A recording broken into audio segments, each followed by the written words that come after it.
Welcome to the Planning Commission. The date is Monday, December 8th, 2014. Will everyone please rise for Pledge of Allegiance? I pledge allegiance to the flag of the United States of America and to the republic for which it stands, one nation, under God, indivisible, with liberty and justice for all. Thank you. You may be seated. The first item for tonight's agenda is the actual approval of the agenda. Are there any omissions or anybody have any comments? If not, I'll entertain a motion. Mr. Chairman, move to approve tonight's agenda. Second. A motion and a second. All in favor say aye. Aye. Very good. Moving on to approval for the minutes for the October 27th, 2014 meeting. Does anybody have any comments that they'd like to make? Yes, ma'am. Go ahead. On page 4, paragraph 4, there is a statement that I made regarding the transportation or the bicycle and pedestrian plan that Mr. Ellis had presented to us. And I just want to change 2 words. At the end of that first line, it says, there is less destinations. I think grammatically that doesn't work well. I also was trying to say there are fewer destinations. So if we could strike is less and put are fewer. And I meant in that part of the community where southwest of the airport where there's new development. Okay. Any other comments or concerns? Julie, you got those okay? Okay. With that being said, I'll entertain a motion. So moved. All in favor? Second. All in favor say aye. Aye. Great. Moving on to the public hearings for tonight, we have O'Reilly Auto Parts Store. The location of the project is 8868 Aztec Drive. The request is a planned unit development concept review on 0.83 acres, a planned unit development district review with waivers on 0.83 acres, and a zoning district review in the community commercial zoning district on 0.83 acres. And finally, a site, a site plan review on 0.83 acres. With that being said, will the proponent of the project please come forward? Give us your last name, spell your last name for us, and tell us a little bit about your project, please. That's fine, no problem. Just speak into that microphone if you don't mind.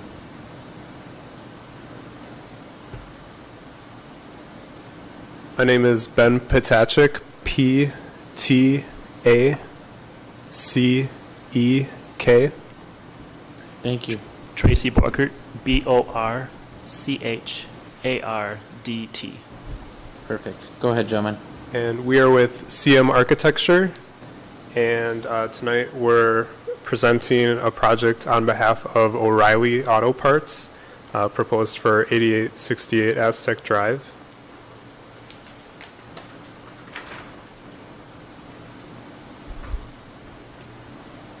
They'll come up with it in a second for you to stick it down. It's fine. There you go. So the project location is off Aztec Drive between Aztec and Flying Cloud, just south of Anderson Lakes Parkway.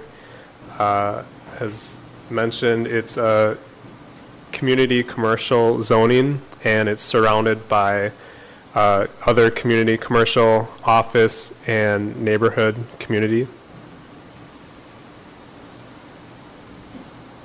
The uses directly adjacent are a gas station and a car wash. This is a survey. The site is currently vacant, and it's a partially wooded lot with just a slight change in elevation throughout.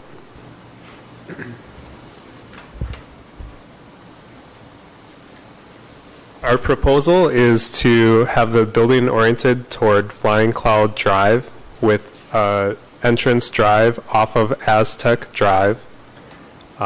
So the elevation facing Aztec Drive would actually be the rear of the building, and then there would be parking along the side of the building and then at the front entrance.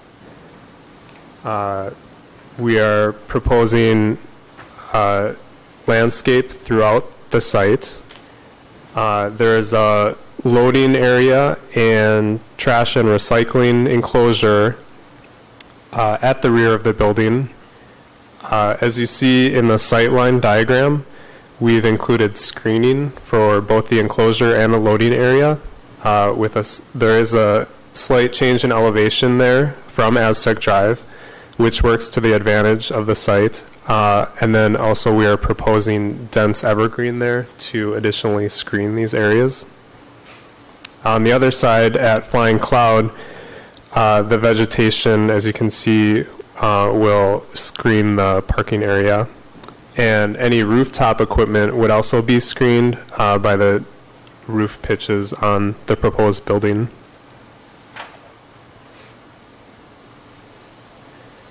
On our landscape plan, we're showing several different varieties of deciduous trees that vary in color throughout the different seasons. We're showing several types of prairie grasses, perennials, and wildflowers. And as I said, we selected these to have variety throughout the seasons. This sheet shows the different plantings that we're proposing. Also to be noted, we are proposing a rain garden on the south side of the property, and that rain garden, while having different plantings, would also be used to deal with the stormwater coming off of the roof of the building. So we're including that as an environmental feature.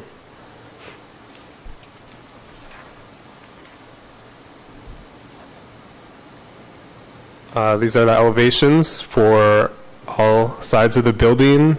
We worked with the planning staff to provide a proposal that was compatible with the surrounding areas. There are offices and a residential area close by, and currently the offices have been designed to have a look and a feel that is compatible with the residential area. So we're attempting to do the same by having a pitched roof, some gables. We have a variety of materials, including manufactured stone that goes along the base. It's a dark brown color. We have several metal awnings shown, some storefront glazing, as well as some faux windows around two of the other elevations to give the appearance of glass, even though that wouldn't be an actual part of the building that would require windows. And then we also have brick, and we tried to show a high level of detail in the brick with 3 different colors. Here, actually, below here is example of the lightest color of brick.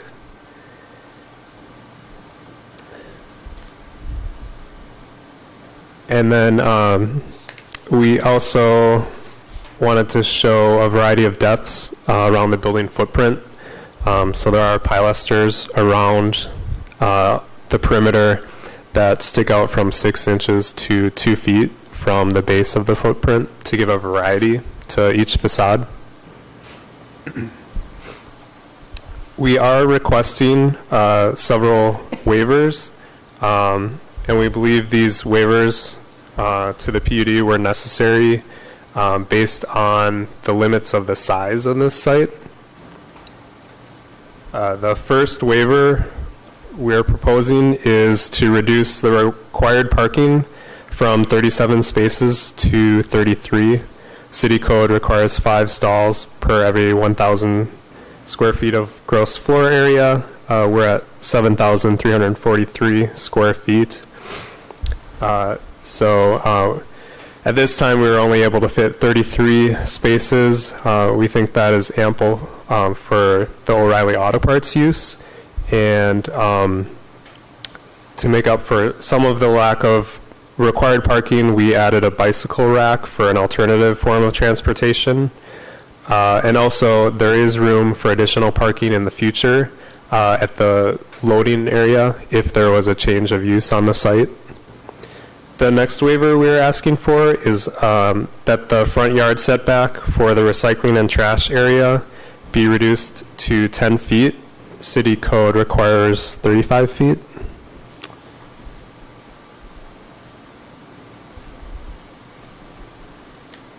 that would be here. This is the trash and recycling area. We're proposing a decorative screen around the trash and recycling area, which would be brick, and we could have a variety of brick there that would match the brick on the building. And then along this entire area, there would be a screen, as I talked about earlier, with a slight berm there, and then some evergreen shrubs. There are some areas in that screen that break for perennials and grasses, because we thought that was important to have a variety of vegetation there. The third waiver and last waiver that we're asking for is that the landscape planting islands only make up 4.4% of the parking area. City code requires 5%. Just with the tightness of this site, we weren't quite able to get up to 5%, but it's really a balance with the parking. We could add more parking islands with vegetation, but then that would be a further reduction of the parking spaces. So at this time, I'll ask if there's any questions from the commission. I think we're good for now. I'll let you know if we have additional questions for you. Thank you very much. Thank you. I appreciate it. Julie, you want to take us through the staff report, please? Sure. Mr. Chair, members of the Commission, as stated, they're requesting several approvals this evening, including PUD and site plan review. The staff had the opportunity to work with them through the PUD process to obtain plans that include a building that exceeds the building materials and construction requirements. As you can see on page 2 of your report, there's a kind of a before and after for your reference. The before picture is what the original submittal looked like when it came into the city, and through our conversations with the applicant, we've arrived at the proposal that you have in front of you this evening. As Ben discussed in his presentation, there are 3 PUD waivers that are being requested. Staff does support the approval of those 3 waivers due to the fact, as Ben talked about the size and the constraints of the site, previous approvals, and also the fact that they are exceeding the requirements for the building materials. So with that, I'd be happy to answer any questions that you might have. Okay, thank you very much. Commissioners, do you have any questions or follow-ups regarding this? Okay, go ahead, sir. Just a quick question for the project proponent, perhaps. Do you, in the history of auto sales, find that a lot of people bike to get auto parts? Because you mentioned bike paths or bike racks, so I'm just kind of curious what percentage have you seen that makes up? Mr. Chair, members of the Commission, the inclusion of the bike rack facility was at the request of city staff, actually. We are working really hard to incorporate into all of our site plan review processes alternative opportunities for transportation throughout the community, so that was actually a suggestion of staff. How many biking or how many stall capacities, like automobile stall capacities, is that taking up? What's the opportunity cost of including that provision?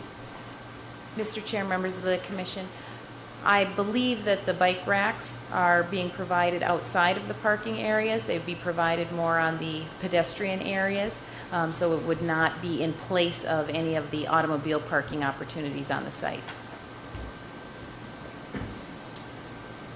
Anything else? Okay, seeing that this is a public hearing, is there anyone else out in the audience that has any comments or concerns? Regina, no? No. Okay. All right, with that being said, I will entertain a motion. I'll make a motion Okay. to close the public hearing. Second. Motion second, all in favor say aye. Aye. And I'll make a motion to recommend approval of the planned unit development concept review on 0.83 acres, planned unit development district review with waivers on 0.83 acres, zoning district review in the community commercial zoning district on 0.83 acres, and site plan review on 0.83 acres based on plans stamped November 18, 2014, and the staff report dated December 5th, 2014. Second. Motion and second. All in favor, say aye. Aye. Aye. Any opposed? Congratulations, you move forward with your project. Thank you very much. Thank you. Okay, moving right along, planners reports. Julie, do you want to set up the transit-oriented development project for us? Sorry, That's all right. Mr. Chair, members of the commission, I'll turn that over to Regina Rojas to introduce the transit-oriented development discussion. Perfect. Good afternoon, Regina. How are you? Hi, good evening, Chair and members of the Commission. Tonight we have another draft of the proposed TOD ordinance. With me I have Brad Scheib from HKGI. And as you may recall, the city received a grant from the Metropolitan Council to take a look at each of our 5 future light rail stations. And we've been through a series of stakeholder meetings, workshops with the council, and again, before you, we have a kind of a somewhat final draft. But we're still looking for feedback.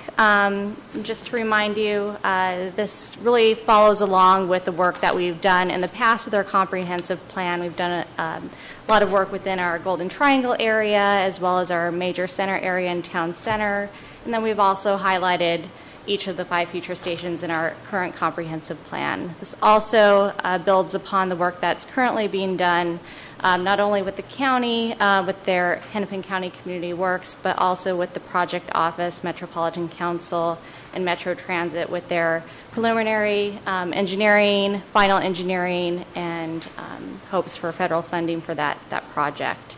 This also builds upon the strategic and economic development plan that the city council had approved, I believe, a couple of years ago. And so it really builds upon our strategies for light rail development and redevelopment for those future 5 areas. I'm just going to go ahead and turn it over to Brad. He's going to walk through the purpose, and what we're really looking for tonight is feedback on some specific areas, and we'd really like to have a dialogue with you. So go ahead and turn it over now. Perfect. Thank you. Brad, welcome once again. Thank you. I'm Brad Scheib. I'm with Hoisington Kogler Group. I'm going to go through these slides here rather quickly and be fairly brief with you. This should be rather familiar to you because we've gone through this slide presentation both at the Planning Commission level and then also at the joint meeting with the City Council. We've highlighted a few things that are new, so I'll briefly hit on those. But as Regina mentioned, I think we're most interested in hearing your discussion about the merits of what we have in this ordinance, any questions you have where you need some clarification or some background as to why certain things are in here, and just general discussions about the ordinance itself. So we're most interested, as I mentioned, in kind of hearing your conversation. Since we last met individually and then in a joint session with the City Council, we've done a fair amount of kind of taking it to the next level of detail, and then also sort of reordering it a little bit to describe site standards, if you will, standards that deal with a lot, with an area, and building standards, more specific to where the entrance is on a building. We've kind of laid it out a little differently so that it flows better and so that it gives us a better picture in looking at the ordinance and understanding what we're trying to achieve. So the goal hasn't really changed. The project objectives have not changed. We did emphasize kind of the notion of sustainability being both economically and environmentally sustainable. You might ask, we have this conversation at the staff level, what do we mean by sustainable? Well, we mean a lot of things by sustainable. And you can look at the second one where we talk about complementary mix of land uses. One of the things that we're trying to achieve here is a place that is vital, a place that is resilient to economic change, things that we can't control. And so all of these things, quite honestly, when you look at them, are at the notion of sustainability. So our objectives are still the same, but we did kind of emphasize some of those pieces a little more. Regina kind of talked about the process. One thing I want to emphasize, we're still in draft form. We might call it more of a final draft, but certainly as we'll take feedback from you today, and we'll continue to massage it if there are certain things that we need to make more clear or to modify. Ultimately, it's in draft form until the council approves it at a reading standpoint. Just a quick high-level overview, as it's been a while since we've talked about it. We are still talking about 3 separate sub-districts, if you will. One that's a pure mixed use. That would be the district that's closest to the core of the transit station. One that is more of a residential focused, and one that's maybe more of an employment focused. Each of them still having a component of a mixed use, but varying different based on what the type of TOD district really is based on what you have in Eden Prairie. Emphasis more again on building form, talking about minimum density thresholds, letting the market drive what the maximum amount of development that happens will be. So we have basically 8 components that are laid out in the ordinance. Your standard purpose and applicability clauses. And then, as I mentioned, we reordered it so we have district development standards dealing with the site components, building standards dealing with more of a building entry or building facade, off-street parking standards, pedestrian and bike facility standards, important multimodal component of a TOD, landscaping and open space standards, as it is a highly walkable place. We want to make sure that we emphasize the pedestrian-friendly environment. And then this last one, supplemental analysis or study. There may be certain development projects that come in that are really intense. And in those cases, we might need to do a little bit of analysis to figure out what are the implications on the infrastructure systems, what are the implications for park or open space needs, stormwater needs, et cetera. Parking also. And so in that case, there may be additional studies that we may require as part of a site plan review to better understand what the ultimate or long-term plan for that site could be. The application of these, we're continually talking in that sort of 10-minute walk shed from the station area. And each of these sub-districts then would apply based on what's really driving that particular station area, whether it's an employment hub or corporate hub, whether it's truly a mixed-use environment, or maybe it's a more residential environment. How we apply it and when we apply it, the most important thing is getting an ordinance in place. Mapping it is certainly an objective of ours, but we really want to help not just make sure that we can seize opportunity from an economic development standpoint for the city of Eden Prairie, but also to support the larger LRT project in the Southwest Corridor. And if we can adopt this and have it in place, then we're better supporting the full funding grant agreement and getting the dollars that are needed to help build the LRT stations. So, TOD districts, again, we have a lot of imagery in here to try to illustrate not necessarily what's going to be built today, but to give you a sense of the character, the massing, the scale of each station area.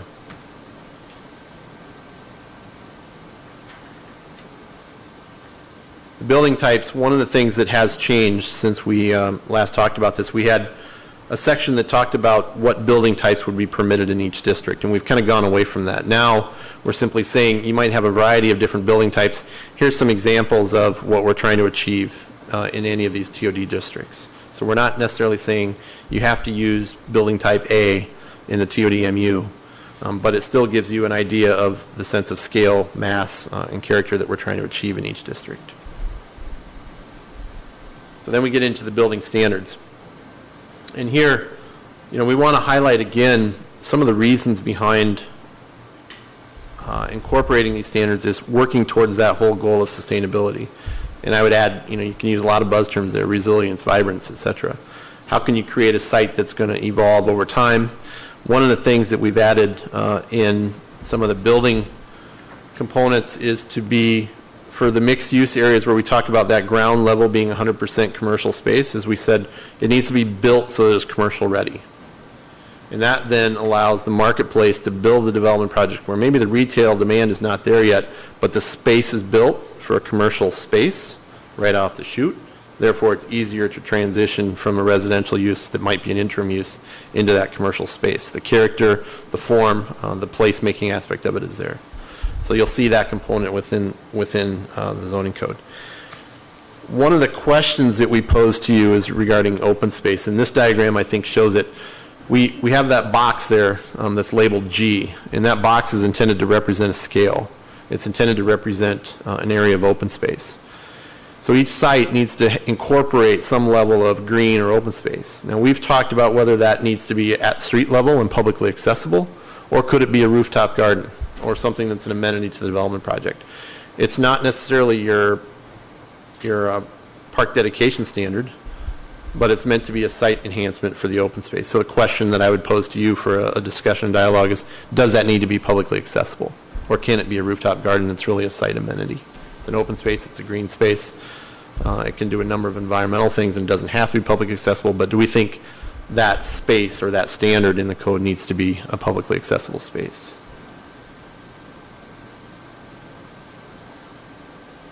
Vehicle parking standards, I don't think these have changed since we last talked, but the one thing that we want to emphasize here is our overall goal is to really optimize the parking. We don't want to have any more than we need, and we want to make sure that we have enough that we don't create parking problems.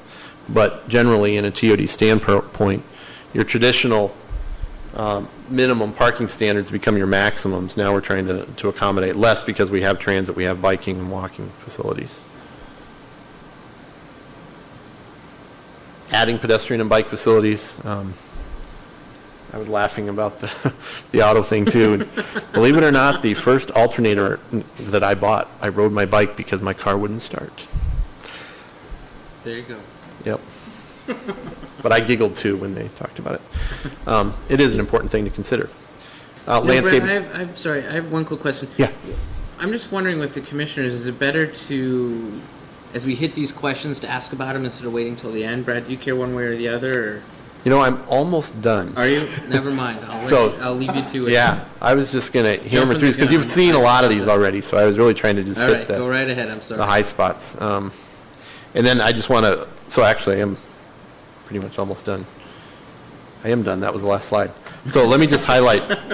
Sorry. In your packet. Threw you off. Yeah, no, that's okay. I think we had sent out, when we originally planned this meeting back in November, we kind of highlighted 4 different points that we wanted you to specifically think about. But I just want to emphasize, we want to hear your input on everything that we have in here. But 4 places that I know we talked round and round with staff about, internally with my staff at our firm. One was, we talk about this TOD-E district, and we talk about light industrial, and we think about the types of industrial uses that are in the Golden Triangle, for example. Are there specific types of light industrial uses that we see as appropriate in a TOD district if we're thinking about the future and we want to encourage uses? Are there certain ones we want to make sure that we accommodate within that district? 2, we talk about 2 levels of commercial, neighborhood commercial and community commercial, and we kind of built off of what was in the town center ordinance, talking about neighborhood commercial being generally that smaller footprint versus community commercial being the larger footprint. And what level of neighborhood commercial or community commercial do we want in the TOD-E district, the employment district? We want to preserve it for as much employment and job creation as we can, not necessarily large-scale retail services. We debated back and forth. A grocery store may be fine in the TOD-E, or maybe we don't want that to be there. We want that to be in the mixed-use district or outside of the TOD areas. But we do maybe want that neighborhood market store or the sandwich shop or something in the TOD-E district, which would be that neighborhood commercial level. So we kind of were back and forth on that. Certainly would be interested in hearing what your thoughts are on that one.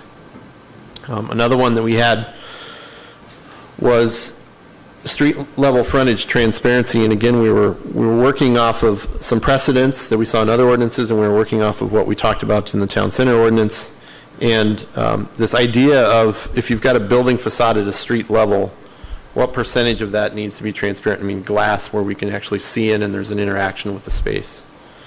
In the mixed use district, we talk about that street level transparency being 100%, and here we talk about it being 60%. There's no real magic to it. I think it's more of a comfort level of how much do we want to have in the TOD-E district.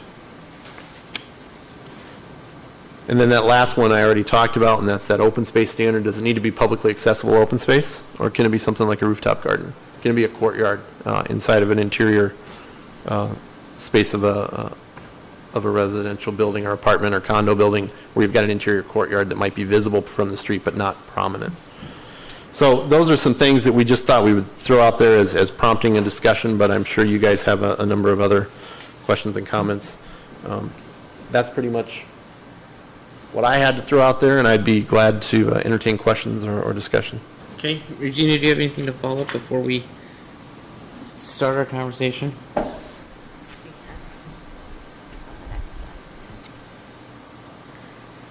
So, I don't know, perhaps I can talk about the next steps overall right now would be to have a public outreach with property owners within each 5-station area. And then in 2015, we hope to go through the official public hearing process where you would eventually see this again. It would have legal team review as well. And then if recommended for approval, would move on to council for formal adoption of the TOD ordinance. So, but we can go ahead and talk about any comments you have, any specific concerns, and then also looking for answers in regards to the specific pointed comments that Brad brought up. So thank you. Has this gone to any public review at all yet? Other than planning commission, public hearings, stakeholder open houses, the Chamber of Commerce, government committee, those are types of public outreach that we've done. But as far as specific notice in the paper, we have not done that. Can you summarize any of the meetings that you've had and just kind of, I mean, what's the sentiment?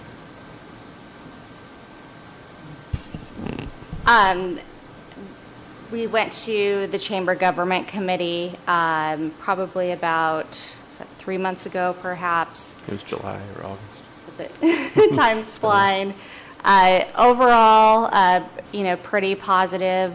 There was concerns, I would say, about existing property owners' rights and how the city would address those concerns. We want to make sure that we're flexible as a city and allow opportunity not only for existing property owners but also future property owners. So that was one thing that was I guess highlighted in that we're definitely keeping an eye on and want to continue to be flexible as we have in the past. We had our joint City Council Planning Commission meeting, as you recall, a number of you attended.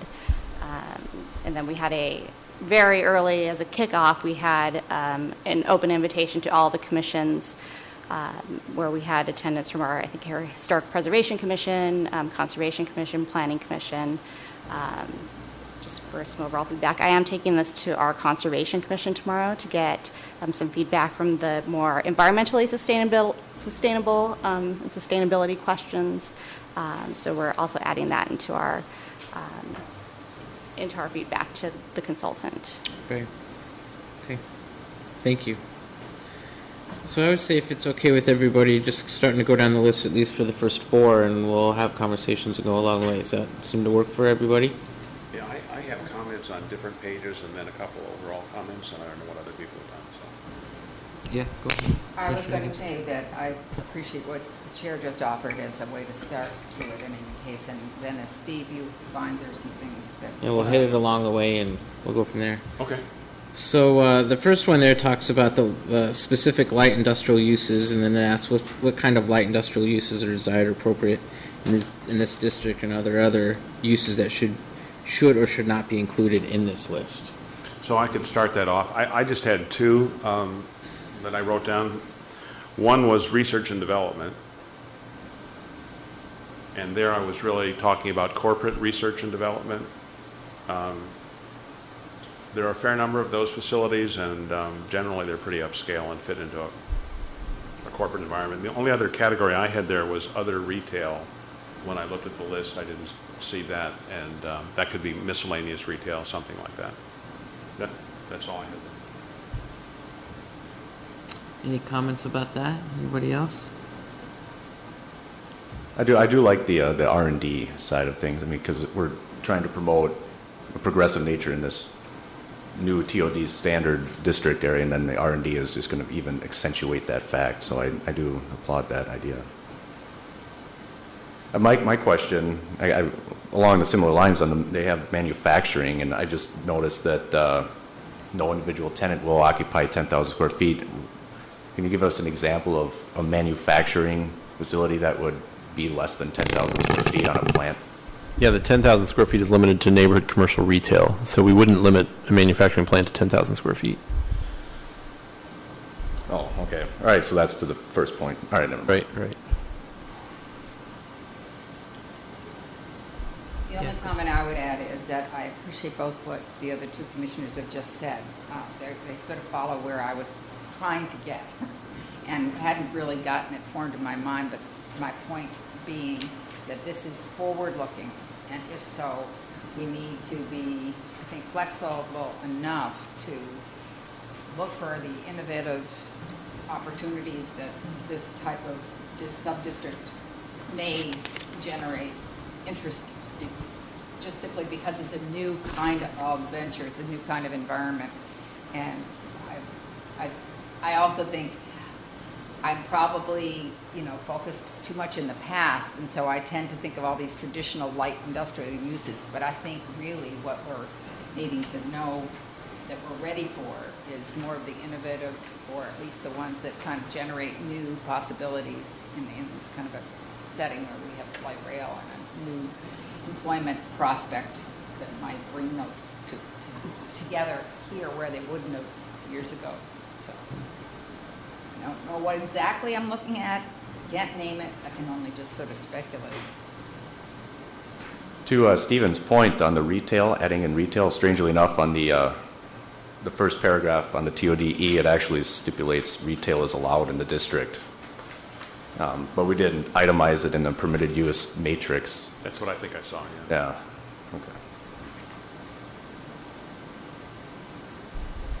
I mean, the only question I had on the square footage that's referred to here, because I understand the purpose is, does that in any way limit the attractiveness for potential tenants who might exceed these numbers? And I don't know the answer to that question. One response, this is after listening to the O'Reilly Auto Parts piece here and looking what they did with their building. One thing to keep in mind is, like Commissioner Higgins said, this is new. This is breaking ground in the Twin Cities. I think there's maybe a couple that have been put out there, but none really tested yet. And so that new exciting thing that does come up that fits in here, you got to be open to looking at this and revisiting it. So I think that's an important thing to keep in mind. Is the 10,000 square foot limit going to be something that pushes a tenant away? It may, but if a tenant really wants to be there, they're not going to let an ordinance prohibit them from pursuing it. That would be my response to that. And Eden Prairie is a place people want to be. No, that's fine. And so, but at the same time, it's, we can modify it too. Brad, you bring up a good point. How do we be progressive enough to know that we need to come back to this every 2 years, every year? What is it? Something? Do you guys have any, Regina? Have you thought about any guidelines that says that we should come back to this every so often, so we don't pigeonhole anybody into something? I mean, I would hope that someone, Brad, to your point, would push back and say, "Hey, I really want to be in Eden Prairie," and so, what will it take, and what kind of, meetings would it take in order to do that, versus being able to just kind of shift into that gear? It's going to be a thing where staff. Right. And Dave Lindahl, the economic development guy, is going to be hearing, and you're going to know, and so they're going to be able to bring it back when they know the word out there is this, it's not working, or it's so, and it's not that it's going to not work. You may get a request for waivers. I mean, that's a sign to say everyone that's come through has to have 3 or 4 waivers. So maybe one waiver is always the same every time, so we got to go back and revisit it then. So it's really based on, I think, how much interest there is in development out there once the LRT stations get built and people start applying it.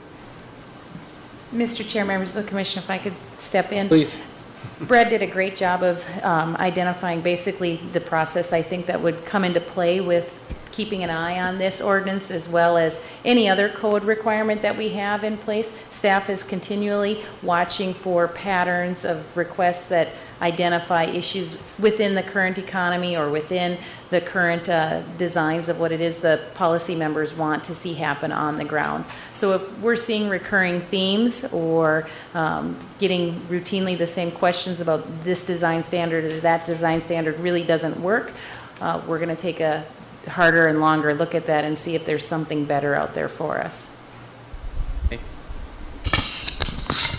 Fair enough. Should we move on to point number 2?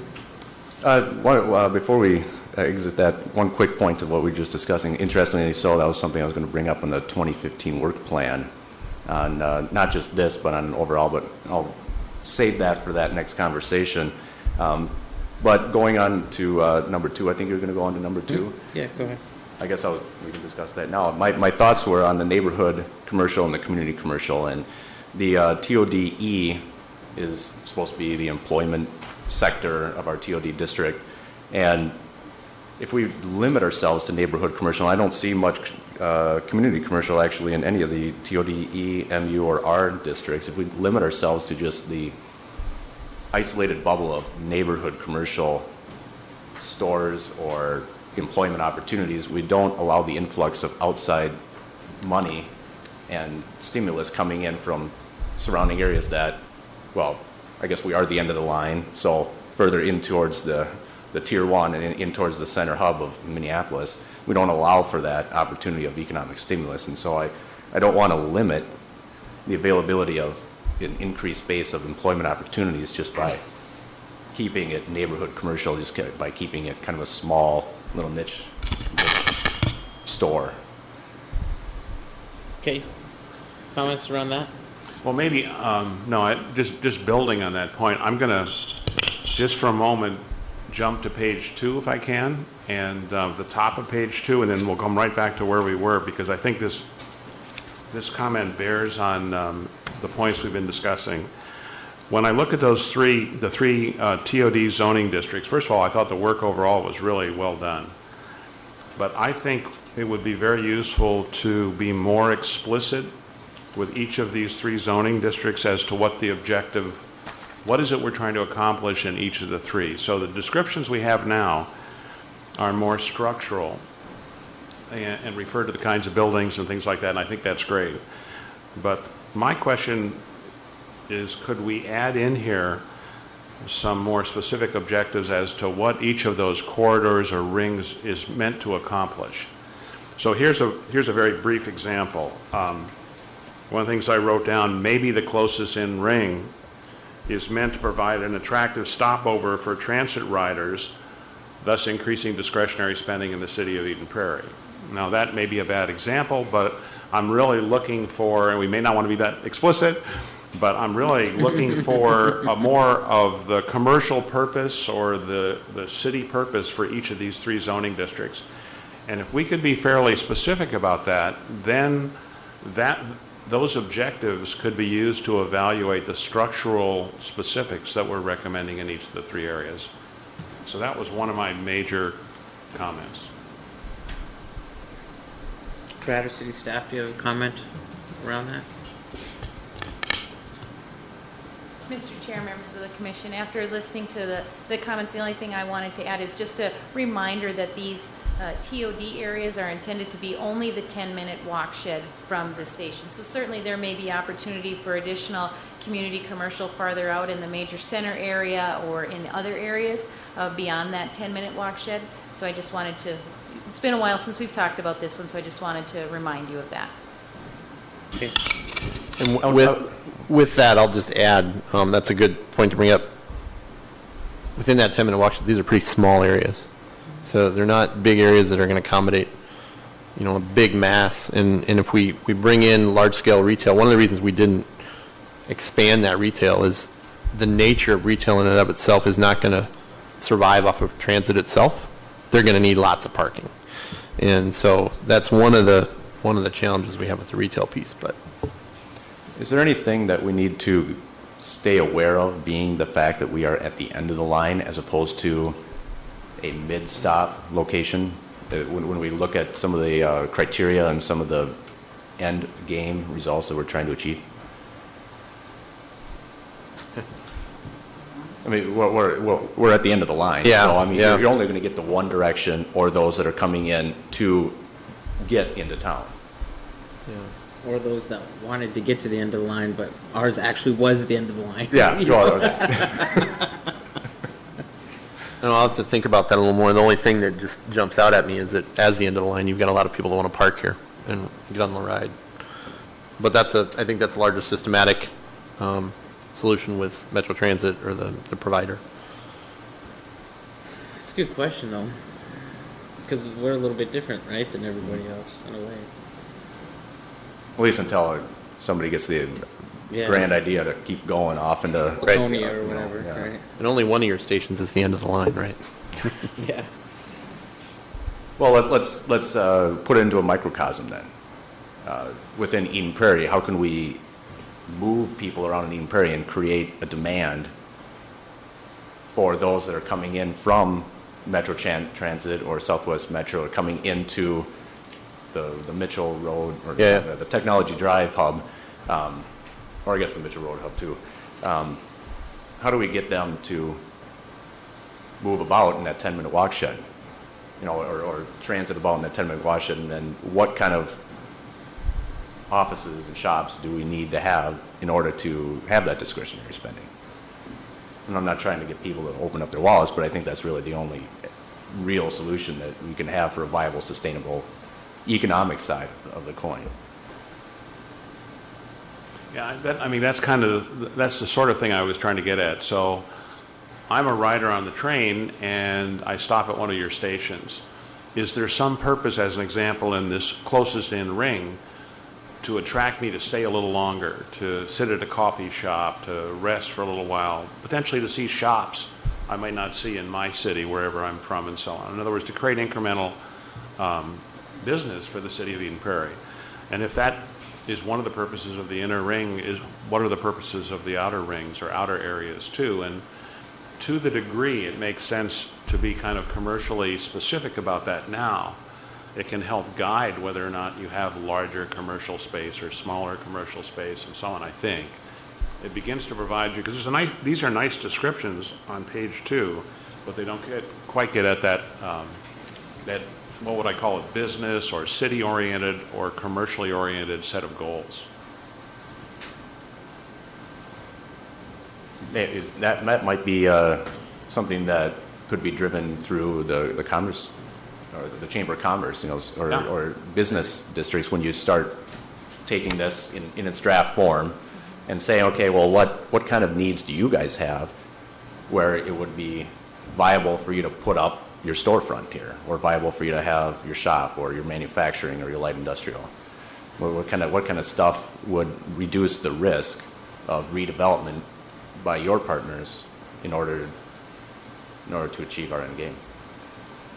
One of the things, if I can just add something, the Urban Land Institute has offered, I know St. Louis Park is currently working through their zoning ordinance for their transit stations, and they've offered to have a developer forum so that developers could take a look at their ordinance and is this something that is marketed viable, and just to get another set of eyes, not your current property owner, not necessarily your city staff or consultants that are working on this, but kind of that fresh set of eyes and a different perspective. So that's something that we can reach out to them as well with this ordinance.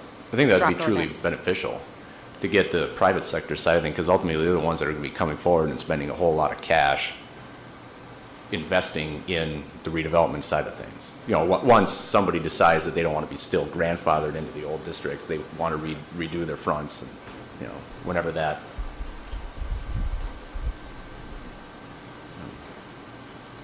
Mr. Chair, members of the Commission, if I might also suggest that some of the more recent comments made by Commissioner Woodkey and Commissioner Frank probably lend themselves to comprehensive plan discussions as well, because you're talking about looking at overall community goals and community policies, if you will, with regard to economics and development. So I don't necessarily know that that conversation is limited just to the TOD ordinance. I would expect the city to engage in those discussions as a part of the comprehensive plan update as well. No, I think that's a good comment. And the last thing I would say about this, and then we'll move back to where we were. Ring number one, or the TOD mixed use. I mean, maybe I'm just going to make something up. Maybe the purpose of that is the engagement of the audience that's riding the train for some purpose.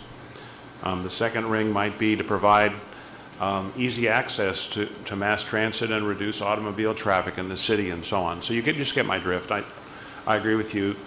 If one understood those objectives a little more clearly, I think it begins to allow for criteria with which you can screen the kinds of things that are being recommended as specifics in each of those areas. So can I offer a little bit of a summary of what I think I'm hearing? The TODMU is really about placemaking in a destination. Yes. You called it a stopover, I think, but in talking about even beyond the TODMU, you're talking about innovative, creative things that are going to draw people there to it. How can those be built into this? You bet. So yeah, it's in that area of, I hate to call it commercial purpose, because that's really not, there's much more to it, but it's really what are the 2 or 3 objectives that each of these 3 areas is attempting to accomplish beyond the way they're going to be structured, and then we could use those as criteria to say, yeah, well, gee, that means we're going to have really innovative small shops that are going to engage that transit rider that aren't typically available in other places, and that may be going too far. So, Okay. enough said. Okay, everyone all right if I move along? Okay. So, number 3. We're talking about the minimum of 60% for street level frontage transparency. The same standard applied to the TOD mixed use district, where a more active street level environment is desired. So the question to consider is if the 60% minimum threshold should be the same in the TODE district. Thoughts surrounding that? Well, I guess the thing that wasn't clear to me was what are the negatives and positives of transparency, because I simply don't know. So if I went to 100% transparency, is there a big downside to that? Or if I understood that better, I might understand what the ratio should be. Let me give an example of a suburban setting store that might come in and take your typical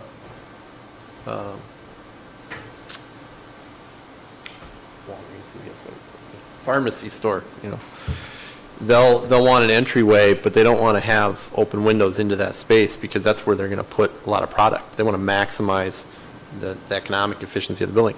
But then when you don't have that in and out interaction, there's a safety element to it. There's just that sense of place kind of component to it.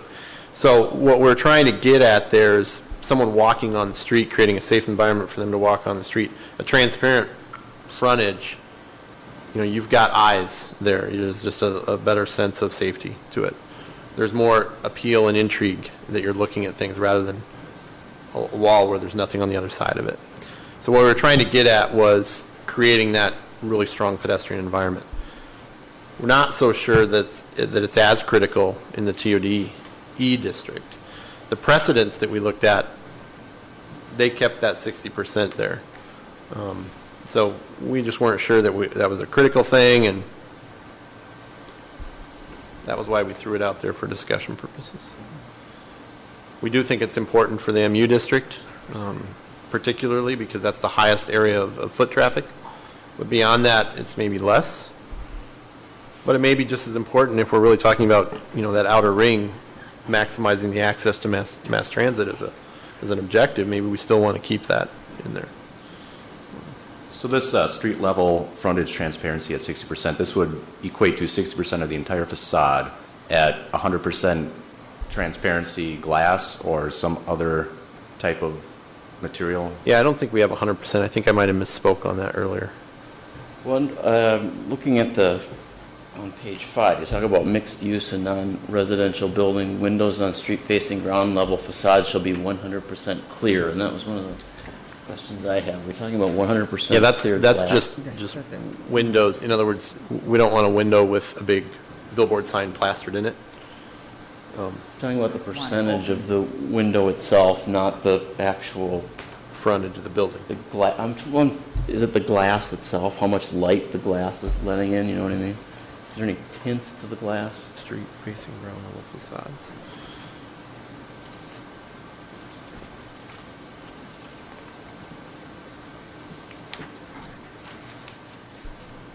We're talking about that provision right there, right? I should grow that up.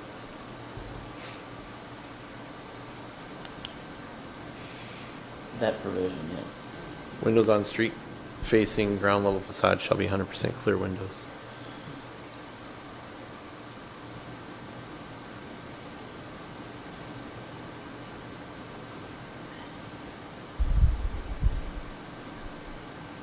I'll have to go back and look. I don't know that I have. Are you thinking that's an error then?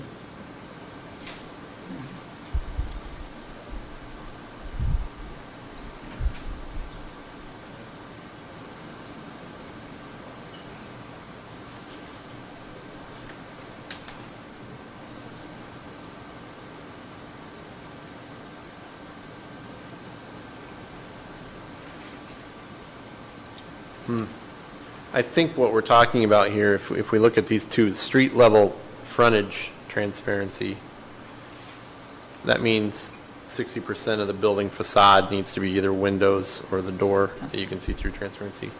If you have a window in the mixed use district, that window needs to be 100% clear. In other words, you're not putting a mannequin display in that window that you can't see through into the space. Or like you see a lot of fast food places, I guess, that put those. They put paper up, or they put something up where it's a big sign up in it. Yeah, so the that window you is can't see just through. So all of a sudden it's an advertisement. It's not a window anymore. But you can have a bird-friendly class, is what I started getting at. I was going to ask about the bird. By stocking window cleaner products.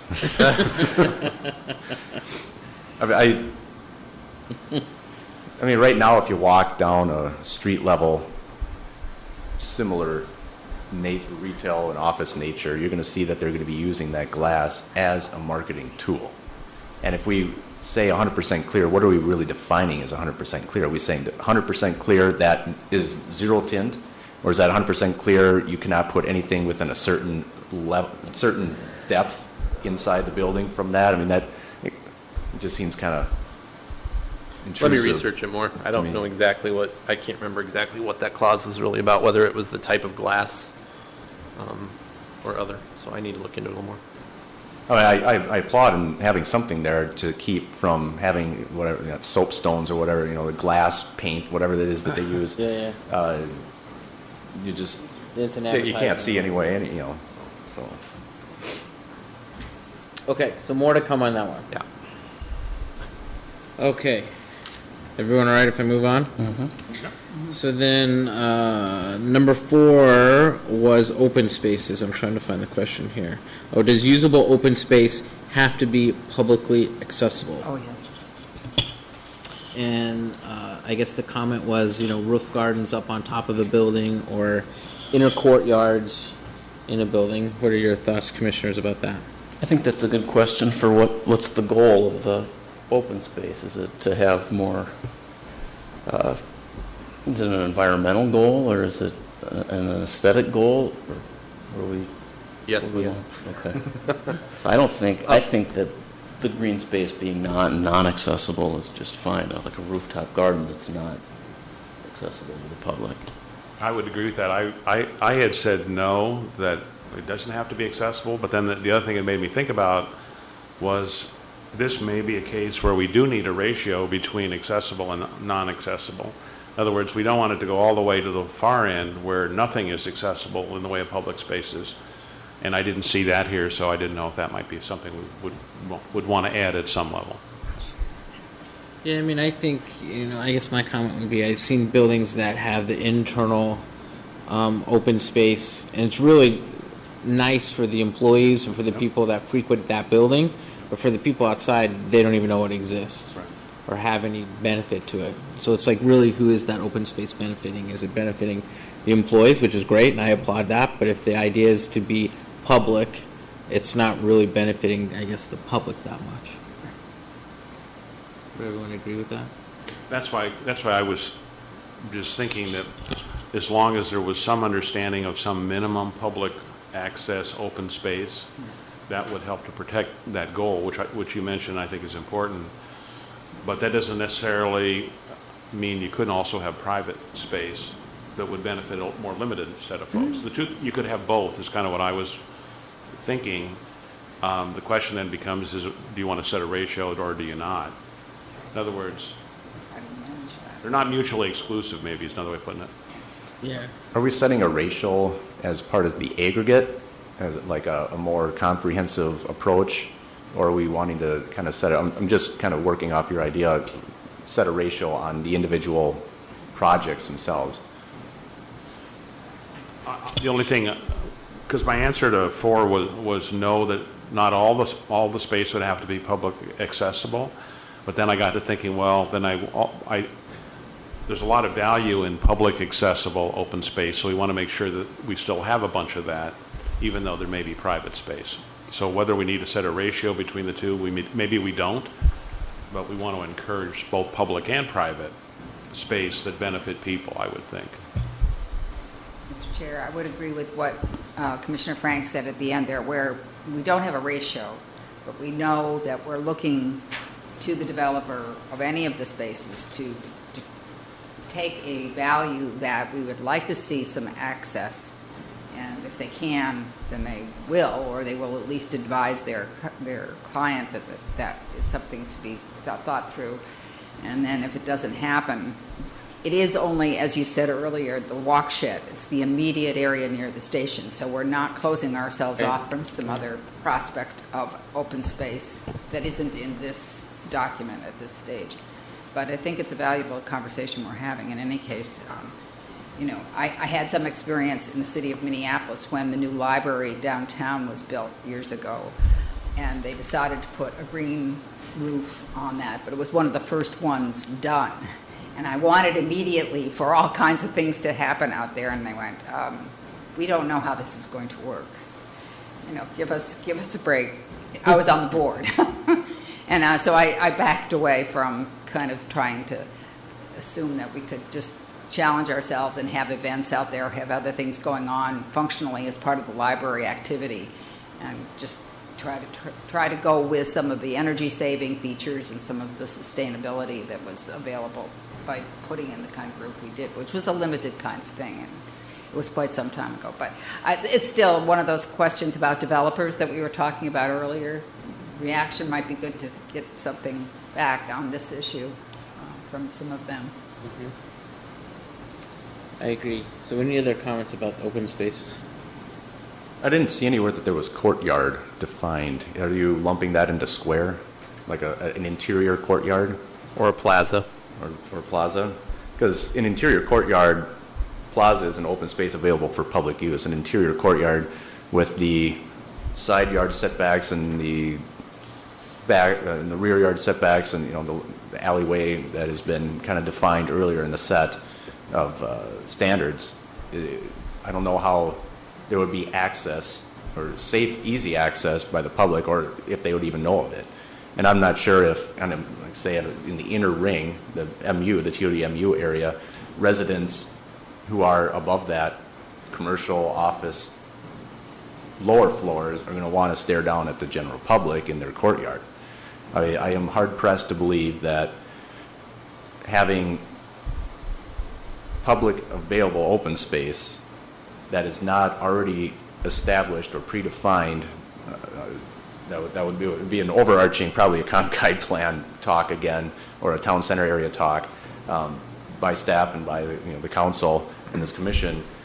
You'd be hard pressed to find that developers would want to make available to the public on their cost. Mm-hmm. Who is going to maintain the public access ways, the public green space too? That's another question. that I had written down somewhere. I don't know. Oh yeah, if public accessible, who bears the cost of maintaining? So, Those are good points. And the other thing to remember, there is a street, there's a public street right of way, that sidewalk areas, and most likely any of those public open spaces might be part of that environment. And then there may be a public open space component as part of the transit station itself as well. So there are other places where those public placemaking activities will occur that are outside of this private development. I would be much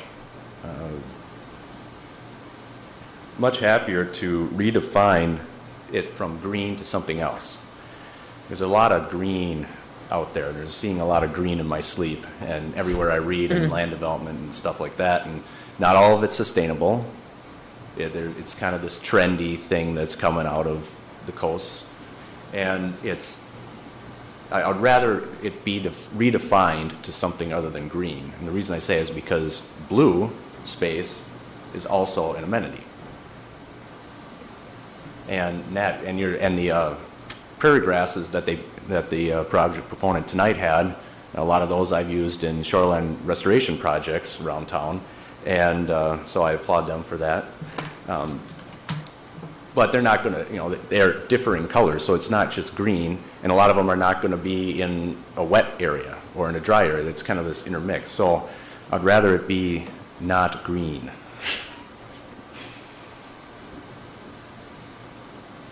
Okay. Any additional comments? So that takes us through the 4 points which you specifically had.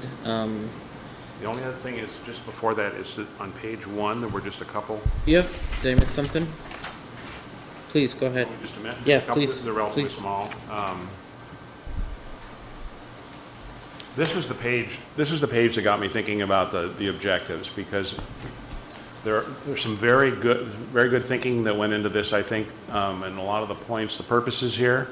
And some of these purposes are beginning to point a little bit toward those commercial goals, or whatever you might call them overall. The one that I was kind of curious about was E, which seemed to imply that we do want to decrease parking needs and requirements and so on, and is that hinting a little bit at a reduced presence of automobiles and auto traffic and all that sort of stuff? To me, that's another objective that may be inherent in a range of these, and I wasn't sure if I was right about that. In other words, within the 3 groups, is there a different configuration for auto traffic that's being thought about versus bike versus pedestrian? And how might that break out by the 3 areas? Not that we have to get into that tonight. No, I think that inherently within a TOD ordinance, that is a key objective, is to minimize the car, if you will, both from a circulation standpoint, from a safety standpoint, making it the most friendly to walk in, but also maximizing land use efficiencies. So that is, I think, a key objective. And if you just think about the level of intensity of that being strongest at the mixed use core, and less so as you move out. So that led me to, just very quickly, the 2 that I thought could be added, but then if we go to the next page, we can get into that discussion. And one of them was promote ease of access to transit stations. So are we, for a given part of the community, trying to really promote this ease of access to the transit stations, therefore increasing ridership, therefore reducing the amount of automobile traffic? There are a bunch of things there that to me are hinted at here, but maybe are not quite as explicit as they could be. And the other one I mentioned before was provide attractive stopovers for transit riders. And I put in parentheses, I don't mean to sound greedy, but incremental spending in Eden Prairie. And that's all I had. Students, did that answer all your questions? And you're good? I'm good with that page. Okay. On your point, Steve, just that you just brought up, I was just had to review the city code for the TCA, the town center area, on the various parking, and it looks as though they're exactly the same. The 1 per unit with a max of 1 per bedroom for multifamily, the 3 to 5 per 1,000 square feet of retail, yada yada yada. It looked like they were exactly the same. So Is that meaning that we're in alignment with the TCA, or do we need to reemphasize Steve's point on that letter E as to, do we need to carefully look at the criteria and the mission that we're trying to achieve here? And does that drive our standards for parking? Because I have a bicycle concern with parking, but we can move on to that after, if you have a comment on that, or if you'd like to just kind of mull it over for a while.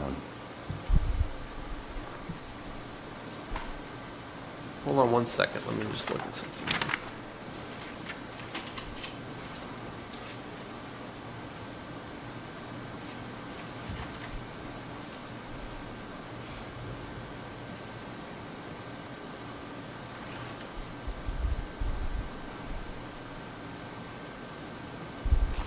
So the parking standards, I think if they match the TOD district, or the town center area, they are more transit-oriented.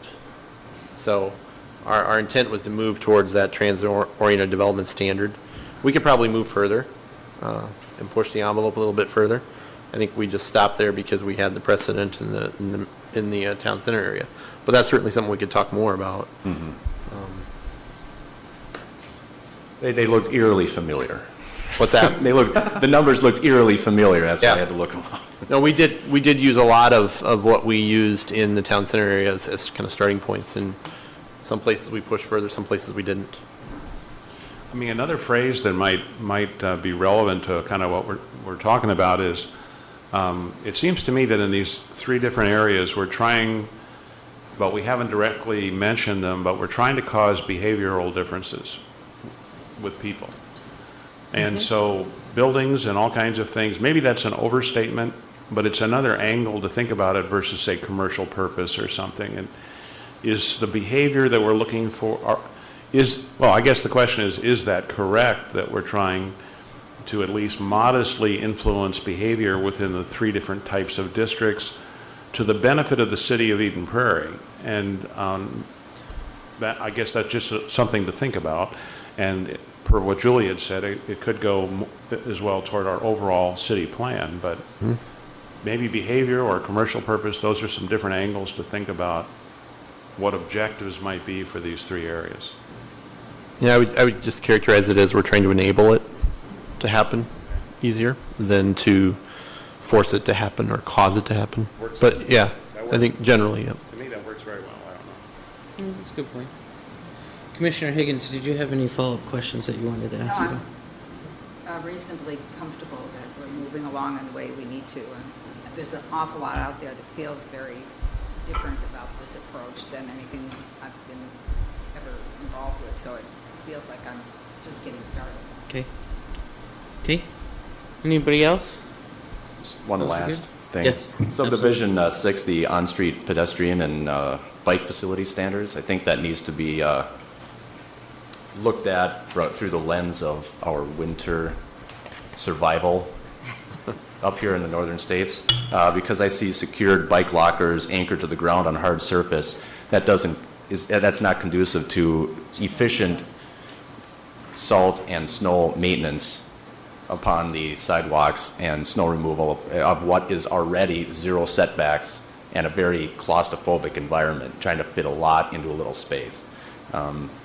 I remember there was a conversation, or maybe I don't remember who brought it up, but one of the staff members, I think, brought up a picture of bike racks that were a part of covered car parking areas. Yeah.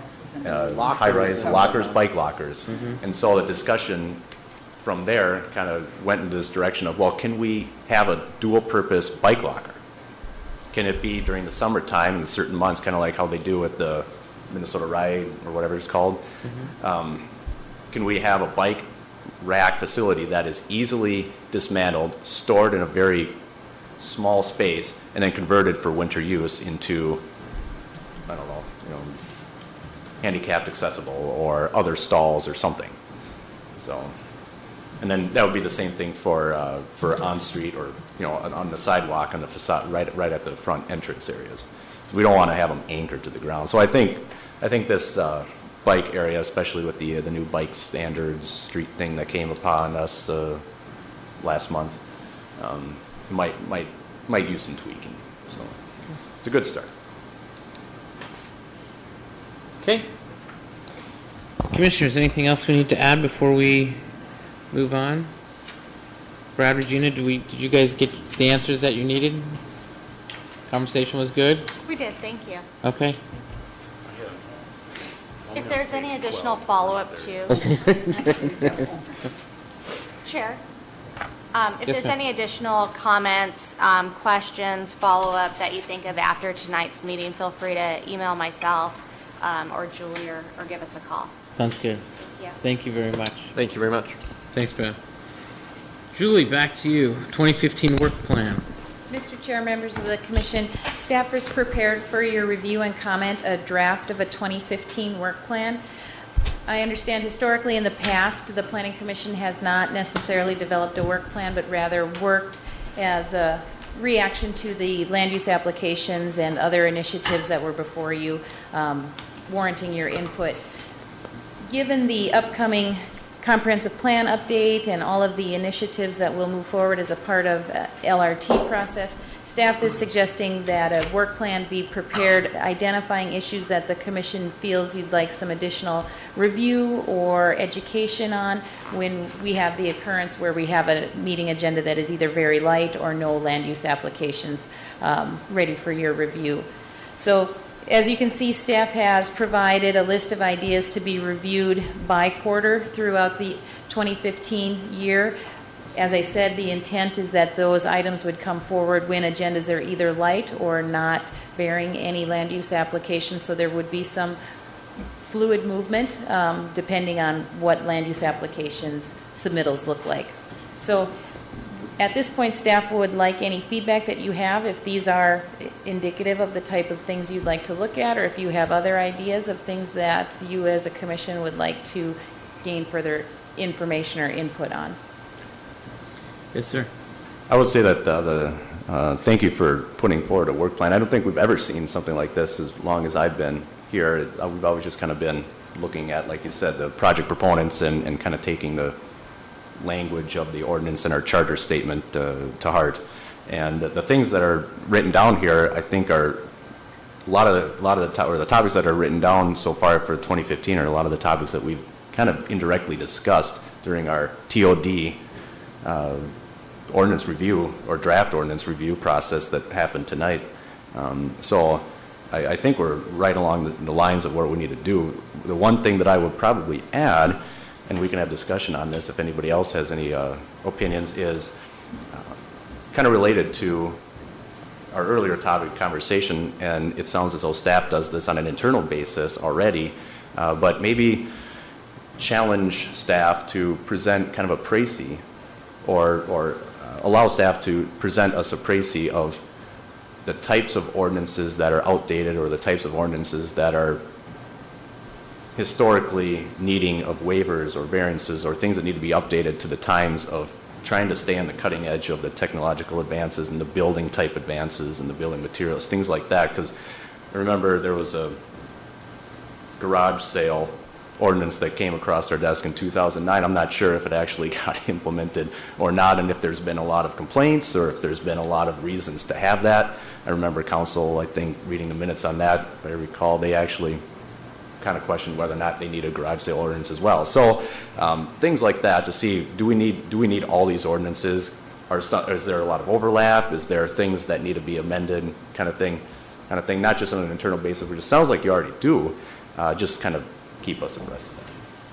Mr. Chair, members of the Commission, in response to that, staff does have a running list that we're compiling of, at this point, what we're calling housekeeping items that may require some further clarification from the policymakers or, as Commissioner Woodkey identified, may be outdated. So we do have a list of those, and we're in the process of prioritizing those and clustering them, if you will, those that are maybe like-themed, to bring those forward for review and consideration. But we will continue to do so. Sounds like you read my mind. Very good. Okay, with that being said, does anyone else have any comments? You need a motion for this too as well, is that correct? Mr. Chair, members of the commission, staff would prefer a motion, and I neglected to mention in my introductory comments that the City Council does have a work session annually with all of its advisory boards and commissions, and that this year, or next year, will be held January 20th, 2015. At that time, staff presents the draft work plan as well as the previous year's accomplishments, along with the chair and the staff present that information to the City Council. So we would anticipate doing that, being a part of that group again this year. All the Planning Commission members are invited to attend. Great. Only one other comment. I thought this was great, basically, and I thank you for doing it. I looked at the third quarter review of system statement from the Met Council, and I know the Met Council's involved in lots of different things, as lots of committees. Do we want to be made aware, or do we want to hold ourselves to be aware of kind of developments around the metro that might be of importance for the Planning Commission and the city to understand? In other words, if I just pick an example, if some communities are doing something in the area of pedestrian support that we hadn't maybe thought of, should we be, I hate to call it competitive surveillance, but I'm just wondering, there's a lot going on metro-wide. Is it worthwhile? It's a little bit of an expansion of that first point under the third quarter, or is that too much? Mr. Chair, members of the Commission, the system statement is a statement that comes out from the Metropolitan Council in advance of communities beginning their prep work on comprehensive plans. So right now the Met Council is working on putting together policy plans which will feed and invigorate the system statement that will come out. The system statements are community specific. So that is what that intention of that specific bullet point in third quarter is intended to cover. We expect that Eden Prairie's system statement would come out in the third quarter. As to your point about keeping an eye on what's happening around the region, certainly staff is aware of other projects that are going on, and as they become available or there's media information that is shared, we can certainly share that back with the Commission as informational items in your packets or emails in whatever venue you prefer. Thank you. You know, I remember, Julie, a while back, and Regina, I'm pretty sure you were with me when we went and did this, when we got on a bus here in the summertime, and I don't know if you were even full-time at that point, but we got on a bus and went to Maple Grove, didn't we? Yeah, we went to Woodbury. Was it We Woodbury? went to St. Louis Park to see Excelsior and Grand. Uh-huh. Yeah, we may that's have right. gone to Maple Grove. I think we went to 3 different cities. It was quite a while ago. But it was interesting because Mike kind of showed us around and kind of said, this is kind of what we're looking at and what we're thinking about, and these are, you know, progressive cities that are moving forward. I just thought it was kind of interesting. Maybe that would be something that the commission members would like to do at some point. I think it could be very interesting. Yeah, that I didn't know you had done that, and I even wondered, and I think this is probably more than we want to do. Do we even periodically want to attend planning commission meetings in any other cities, Edina or that sort of thing, just to see what's going on, what's the buzz? That may be something that we have other priorities and we don't really have the time to do, but just something to think about. Just kind of keeping our finger on the pulse overall. To your point, Steve, on Met Council, of kind of understanding what Met Council's overarching strategy is for this area, maybe, and it kind of comes back to a kind of little side conversation before the meeting started, but understanding what projects have not yet come to fruition in the city areas.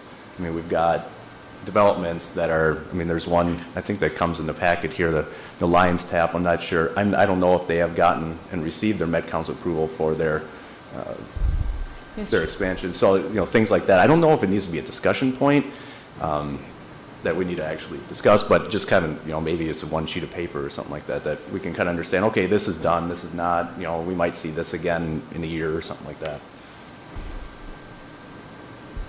Mr. Chair, members of the Commission, we can certainly follow up with that. Does providing a motion here today as presented keep us from the members' reports and asking questions throughout the members' reports on a work plan, or is like this is it? Mr. Chair, members of the commission, this is intended to be a working document. Basically, by requesting a motion, staff is essentially requesting your buy-in as to these are the types of things that you would be looking to obtain further information on. If second or third quarter rolls around and you decide, hey, there's something new and improved out there that we'd really like to take a look at, let staff know and we'll prepare the information and get it to you. This is intended to be a rough outline. Not a one and done, I guess. Okay. Correct. I didn't know if as presented or with modifications, if there was something precluding us. Right. Yes, ma'am. If I could offer one comment on the first quarter on the TOD ordinance review. I know it will be at an earlier point than we may be able to deal with, but at some point it would be of some interest to me, and I don't know if the other commissioners would be equally interested or not, and that's fine. If not, I can take it off with staff in particular. But it has occurred to me that as we move into the process of actual LRT operation, which and I know it's years from now, my wonder is with all the parking limitations and things that we are trying to design now or put together in the ordinance at this stage, they may be the kind of thing that Commissioner Travis is talking about. Are there things that are out of date? And what I'm concerned about is simply that there are areas that may develop in such a way that there are residential impacts from even a walk shed limitation on use of vehicles that we don't see now but may come to our attention as residential and some of the mixed use sub-district areas kind of evolve. And I just know that in the central cities I've seen occasions where really exciting new things that were coming into a community ran into a real difficulty. It's been particularly in the news lately, and it brought it to my attention again in the city of St. Paul. And it's a difficult thing for a business, a smaller one in particular, when they have a specific parking requirement, and what was in there before them didn't need all that space, but the choice to be in that spot is key for them, at least from their business plan, succeeding in the plan that they have. So I don't know exactly what I'm driving at, except that when we do a review, maybe it's a year from now, maybe it's not on this work plan, maybe it's on the 2016 or the 2018 plan, whatever. I just think parking and vehicle interests and bike as well as motor vehicles might be something we want to think about. It may be one of those tripping points that we have to look at again. So. Okay. Thank you. Any other comments before we move on? We'll go to the motion. If you go to the letter transmitted on page 3, the motion itself speaks directly to move the approval of the 2015 work plan as presented. So I will need a motion and obviously a second on that. Move to approve the 2015 work plan as presented. Second. Motion second, all in favor, say aye. Aye. Any opposed? Okay. Really moving on to electronic packets. Mr. Chair, members of the commission, beginning in January, your agenda packets will be delivered to you via email, consistent with the practice that is used by the City Council as well. So another change that you will see is the letter of transmittal will be replaced with an annotated agenda. It's essentially the same document, includes the same types of information, but again, providing consistency between the Planning Commission and City Council. I know in my individual conversations with you about moving towards electronic packets, a recurring question was, what do we do about the large plan sets? So in the event that a large plan set, consistent with what we would have seen with Reeder Ridge or the Margaret A. Cargill Foundation, something of that size comes in, staff would anticipate that those large plan sets would still be delivered to your homes rather than clogging up the cyber world with all of that information. So if you have any specific questions about how that process would work, I'm more than happy to answer those questions either tonight or via phone call or email. Staff would anticipate printing out a copy of the annotated agenda and having it at your seat. at all of the planning commission meetings, so you wouldn't need to print that and bring that on your own. If you wish to access the electronic packet here in council chambers, there are some computers up at those seats, or there would be laptops we could check out if we have advance notice, or you're welcome to bring your own personal device in to access internet within the council chambers. Just in the interest of saving you time, I'm just going to ask, do we really in the future with that system need these large-scale maps? And here's why I ask, because it seems to me when I've looked at these, they also show up in the PowerPoints, or really the key points from them show up in the PowerPoints. And I'm just asking the group, would it save paper and time for you folks if you didn't have to provide these, or do we want to still get these? I'd let the commission members decide. So, I know the developers would probably be happy if they didn't have to print out 35 or so big, large sets of plans every time, but I'm not sure if, being the fact that we're chartered to approve plans, that we would be able to do that without the plans. I don't know. Kind of a catch-22 there. Mr. Chair, members of the commission, staff would still anticipate providing electronic copies of the plans to you so that you'd be able to view them on your personal devices at home, so that you have that opportunity to take a look at those plans. If you find that it's problematic, certainly communicate. We expect this to be a little bit of a transition for everyone, and we want to adjust and revise if necessary as we move forward. that sounds perfect to me. I should have been clear. I meant the paper copy. If we get the electronic copy, we're cool. Yeah, we absolutely have to see plans. That's an excellent point. Right. Okay. Any other comments about that? Okay. December 22nd, 2014.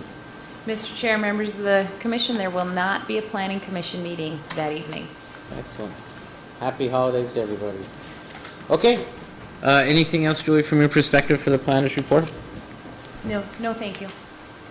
Okay. Any members' reports for tonight? Any continuing business? Any new business? If not, I will entertain a motion for adjournment. So moved. Second. Motion second. All in favor, say aye. Aye. Aye. Meeting is adjourned.